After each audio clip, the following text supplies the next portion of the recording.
Dengan Riza di sini ketemu lagi di kuliah kita akuntansi manajemen kuliah ke-9 mengenai pengambilan keputusan penanaman modal. Sebelum kita mulai videonya, ada baiknya untuk diklik tombol subscribe-nya dan diklik loncengnya agar selalu mendapatkan notifikasi dari kuliah-kuliah kita selanjutnya. Penanaman modal dan investasi. Investasi merupakan penanaman kembali dana yang dimiliki oleh perusahaan ke dalam suatu aset dengan harapan akan mendapatkan atau meningkatkan profitabilitas perusahaan di masa yang akan datang. Investasi merupakan komponen penting di dalam membentuk nilai perusahaan karena adanya harapan profitabilitas yang lebih tinggi di masa yang akan datang. Oleh karena keputusan investasi yang merupakan keputusan yang sangat penting dalam perusahaan, hal ini dikarenakan menyangkut kebutuhan dana yang digunakan untuk mendanai investasi dan proyek investasi yang akan dilakukan oleh perusahaan. Untuk menganalisis kelayakan suatu proyek investasi diperlukan suatu analisis yang bertujuan untuk menentukan layak atau tidaknya proyek investasi tersebut didanai, karena mengingat investasi tersebut akan memakan dana yang cukup besar. Secara umum, perusahaan mengklasifikasikan proyek investasi ke dalam kategori-kategori berikut ini. Yang pertama ada penukaran, yaitu investasi ini untuk menukar peralatan produksi yang telah usang dengan yang lebih baru. Yang kedua adalah penghematan biaya. Investasi ini untuk menggantikan peralatan tua namun masih bekerja dengan peralatan baru yang lebih efisien. Pembiayaan untuk program-program pelatihan yang ditujukan untuk mengurangi biaya tenaga kerja, dan juga untuk pengeluaran atau untuk memindahkan fasilitas produksi ke wilayah tempat di mana tenaga kerja dan bahan baku lebih murah. Yang ketiga ada ekspansi output pasar dan produk-produk tradisional. Investasi ini untuk memperluas fasilitas produksi sebagai respon terhadap meningkatnya permintaan atas produk-produk tradisional perusahaan dalam pasar tradisional atau pasar yang telah ada pada saat ini. Yang keempat ada ekspansi pada produk baru dan atau pasar baru. Maksudnya adalah investasi ini untuk mengembangkan produksi dan menjual produk baru dan atau mempunyai pasar baru. Yang kelima ada regulasi pemerintah. Maksud dari investasi ini yang dikeluarkan untuk menyesuaikan dengan regulasi-regulasi pemerintah. Hal ini meliputi dengan proyek-proyek investasi yang diwajibkan untuk memenuhi regulasi. Misalnya pada saat COVID-19 mengenai kesehatan dan keselamatan. Untuk pengendalian polusi dengan uji emisi untuk produk-produk otomotif dan menaati kewajiban-kewajiban legal lainnya. Berikut ini adalah metode-metode untuk penilaian investasi. Yang pertama adalah metode Accounting Rate of Return atau ARR. Accounting Rate of Return atau ARR merupakan metode yang menilai usulan proyek investasi dengan cara mengukur tingkat keuntungan dari investasi yang digunakan untuk mendapatkan keuntungan tersebut. Secara matematis, rumus untuk menghitung ARR adalah sebagai berikut. Accounting Rate of Return sama dengan rata-rata laba setelah pajak dibagi dengan rata-rata investasi dikali dengan 100%. Metode penilaian investasi selanjutnya adalah metode Payback Period atau PBP. Payback Period atau PBP merupakan metode yang menilai usulan proyek investasi dengan cara menghitung jangka waktu suatu investasi untuk menutup kembali semua pengeluaran dengan menggunakan aliran kas yang masuk. Secara matematis, rumus untuk menghitung PBP adalah sebagai berikut. PBP atau Payback Period adalah sama dengan investasi awal dibagi dengan arus kas yang masuk dikali dengan 1 tahun. Di sini menghitung periode untuk break even point atau suatu investasi bisa dilunasi oleh arus kas yang masuk. Selanjutnya adalah metode Net Present Value. Metode Net Present Value atau NPV merupakan metode yang menilai usulan proyek investasi dan mempertimbangkan nilai waktu uang pada saat ini. Secara matematis, rumus untuk menghitung NPV adalah sebagai berikut. NPV sama dengan present arus kas investasi dikurangi dengan present value investasi. Faktor yang menentukan atau mempengaruhi net present value adalah sebagai berikut. Yang pertama adalah present arus kas investasi. Jika arus kas setiap tahunnya sama, maka rumus yang dipakai adalah PV cash flow sama dengan cash flow dikali dalam kurung besar 1 min dalam kurung 1 ditambah I, di mana I itu adalah interest, tutup kurung pangkat min N, di mana N itu adalah periode, dibagi dengan I atau interest dan ditutup kurung besar. Sementara jika arus kas setiap tahunnya berbeda, maka rumusnya adalah yang kedua, yaitu PV cash flow sama dengan cash flow dikali dengan 1 ditambah I pangkat min N. Dan yang kedua, faktor yang mempengaruhi NPV adalah present value investasi. Rumus yang digunakan adalah sebagai berikut. PV investasi sama dengan investasi dikali dengan 1 ditambah I pangkat N, di mana I itu adalah interest dan N itu adalah periode investasinya. Contoh soal. Diketahui nilai residu atau nilai sisa adalah 0. Sementara metode penyusutan yang digunakan adalah metode penyusutan garis lurus. Dan tingkat suku bunga adalah 15%, serta data arus kas yang ada adalah sebagai berikut. Pada tahun ke-0 itu merupakan tahun investasi, yaitu sebesar untuk proyek A sebesar 90 juta dan proyek B itu sebesar 120 juta.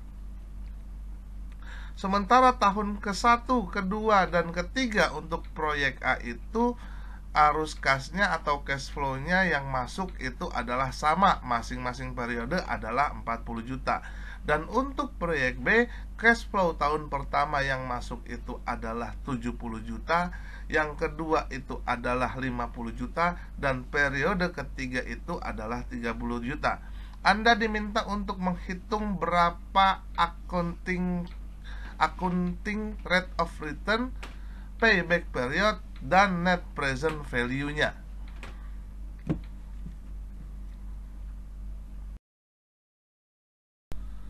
Untuk menjawab accounting rate of return adalah sebagai berikut. Sebelum kita mencari rate of return proyek A, kita harus mencari depresiasi dari proyek A. Depresiasi proyek A adalah sebagai berikut, di mana investasinya itu adalah sebesar 90 juta dibagi dengan periode operasional adalah 3 periode, maka accounting atau depresiasi proyek A itu adalah 30 juta. Dan laba setelah pajak proyek A itu dapat dicari sebagai berikut. Cash flow tahun pertama dikurangin dengan 30 juta sama dengan 10 juta. Yang kedua juga sama, yang ketiga juga sama, masing-masing 10 juta. Maka jumlah dari laba proyek A adalah 30 juta. Dan kita cari rata-rata laba setelah pajak proyek A sebagai berikut. 30 juta dibagi dengan 3 periode sama dengan 3 periode operasi sama dengan 10 juta rupiah. Sementara untuk rata-rata investasi proyek A adalah sebagai berikut, di mana investasi tahun ke-0 itu 90 juta, terus masuk ke dalam tahun kedua dikurangi dengan depresiasi sebesar 30 juta, jadi 60 juta, dikurangin lagi depresiasi di tahun kedua sebesar 30 juta, dan pada tahun ketiga dikurangi 30 juta, maka sisa investasinya 0 di tahun ketiga. Dan ini dibagi 4 periode karena ada 4 periode investasi. Jadi didapat rata-rata untuk investasi proyek A itu adalah 45 juta. Sementara untuk depresiasi proyek B dapat kita hitung sebagai berikut. 120 juta dibagi dengan 3 periode sama dengan 40 juta. Sehingga cash flow atau laba setelah pajak proyek B adalah sebagai berikut. 70 juta dikurangi depresiasi, laba setelah pajaknya ada 30 juta. Selanjutnya 50 juta dikurang 40 juta, depresiasi sama dengan 10 juta, dan 30 juta dikurangin dengan 40 juta, maka laba setelah pajaknya untuk periode ketiga adalah minus atau rugi 10 juta. Dan jika dijumlahkan secara keseluruhan, laba setelah pajak proyek B adalah 30 juta. Sehingga rata-rata laba setelah pajak proyek B dapat dicari 30 juta dibagi 3 sama dengan 10 juta, dan rata-rata investasi proyek B sama dengan 60 juta rupiah. Dari perhitungan di atas, maka kita bisa mencari accounting rate of return untuk proyek A adalah sebagai berikut. 10 juta dibagi dengan 45 juta dikali dengan 100%, maka ARR proyek A adalah 22,22%. Dan ARR proyek B sama dengan 10 juta dibagi dengan 60 juta dikali dengan 100%, maka sama dengan ARR proyek B-nya adalah 16,67%. Di sini terlihat bahwa proyek A lebih unggul untuk accounting rate of return-nya. Selanjutnya adalah payback period proyek A. Payback period itu kita mencari berapa lama investasi yang dikeluarkan bisa dilunasi dengan arus atau seluruh arus kas yang masuk. Sehingga kita bisa hitung sebagai berikut. Investasi yang masuk pada tahun ke-0 selama dioperasikan di periode pertama itu mendapatkan cash flow sebesar 40 juta. Jika dikurangi dengan investasi, maka sisa investasinya adalah 50 juta. Untuk tahun kedua dikurangi lagi dengan cash flow tahun kedua, maka sisa investasinya adalah 10 juta. Untuk tahun ketiga dikurangin akan menjadi minus. Makanya kita stop di tahun kedua sebelum akan menjadi minus. Di mana sisa dari pengurangan investasi di tahun kedua adalah investasi awal, dan cash flow itu adalah arus kas yang masuknya. Sehingga payback period untuk proyek A sama dengan 2 tahun ditambah dengan 10 juta dibagi dengan 40 juta dikali 12 bulan, maka payback periodnya adalah 2 tahun 3 bulan untuk melunasi investasi yang ada dengan arus kas yang masuk. Sementara untuk payback period proyek B, untuk tahun investasinya itu adalah 120 juta. Masuk periode pertama dikurangi dengan cash flow yang masuk di proyek B adalah 70 juta, sehingga sisa investasinya adalah 50 juta. Dan pada tahun kedua ada cash flow yang masuk sebesar 50 juta, sehingga sisa investasinya 0. Dan investasi awal habis di tahun kedua, sehingga payback periodnya itu hanya 2 tahun. Jadi sisa angkanya itu 0, tidak usah dimasukkan ke dalam rumus, langsung bisa ditentukan payback periodnya hanya 2 tahun. Untuk net present value proyek A, present value arus kasnya itu adalah 40 juta. Dari periode pertama sampai ketiga itu sama. Maka kita pakai rumus yang pertama, langsung dimasukkan ke dalam rumus. Maka present value produk A didapat angka 40 juta dikali dengan rumusnya, ya, 1 dikurangin 1 ditambah 0,15 pangkat min 3 itu dari 3 periode dibagi 0,15 itu adalah bunganya, maka didapat present value produk A adalah 91.329.000 sekian. Sementara present value investasi dari proyek A itu adalah 90 juta dikali dengan 1 ditambah 0,15 pangkat 0, maka didapat 90 juta.